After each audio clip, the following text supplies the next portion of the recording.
ഒരു അഭിപ്രായമില്ലാത്ത ഒരു അഭിപ്രായം പറഞ്ഞിരിക്കുകയാണ്. ലോകത്തെ ഏറ്റവും അഭിപ്രായം പ്രകടന രാഷ്ട്രങ്ങളിൽ ഏറ്റവും ദയനീയമായ ഒരു ദാസ്യം പ്രകടിപ്പിക്കുന്ന അഭിപ്രായമാണ് ഇന്ത്യയുടെ വിദേശകാര്യാലയം ഇപ്പോൾ പുറപ്പെടുവിച്ചിരിക്കുന്നത്. അതാണ് അതിന്റെ രാഷ്ട്രീയം.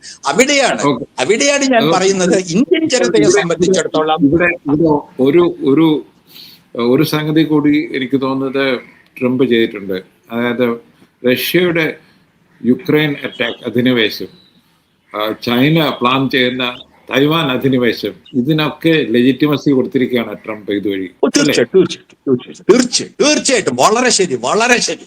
കാരണം ഈ കയ്യൂക്കുള്ളവൻ കാര്യക്കാരൻ എന്ന നിയമം എന്ന ആ മൂല്യം നിങ്ങൾ സ്വയം പ്രവർത്തിച്ചാൽ അത് യുക്രൈനിൽ റഷ്യ നടത്തിയ കടന്നാക്രമണത്തെ ന്യായീകരിക്കുകയാണ്. നിങ്ങൾക്ക് എങ്ങനെയാണ് ഉക്രൈനിൽ റഷ്യ കടന്നു കയറിയതിനെ ഇനി നിങ്ങൾക്ക് തെറ്റാണെന്ന് പറയാൻ കഴിയുക?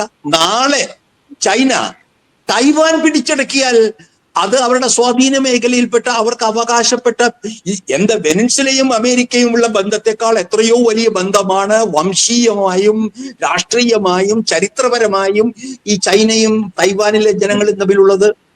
അങ്ങനെ ഒരു ചൈനയുടെ ആക്രമണം നടന്നാൽ അതിനെ പ്രതിരോധിക്കാൻ കഴിയുകയില്ല എന്നുള്ളത് കൂടി നിങ്ങൾ കാണുകയാണ്. അതാണ് ഞാൻ പറയുന്നത്.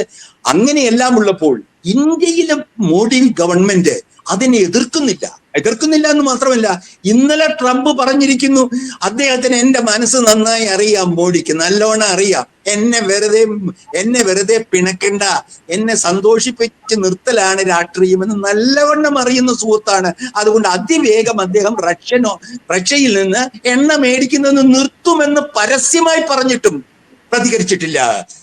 ചെറിയ എന്തൊരു തരം ദയനീയമാണ് ഈ വിശ്വഗുരു. ഇതാണോ വിശ്വഗുരു? ഇതാണോ ഹിന്ദു രാഷ്ട്രത്തിന്റെ ദേശീയത? ഇതാണോ ആത്മാഭിമാനം?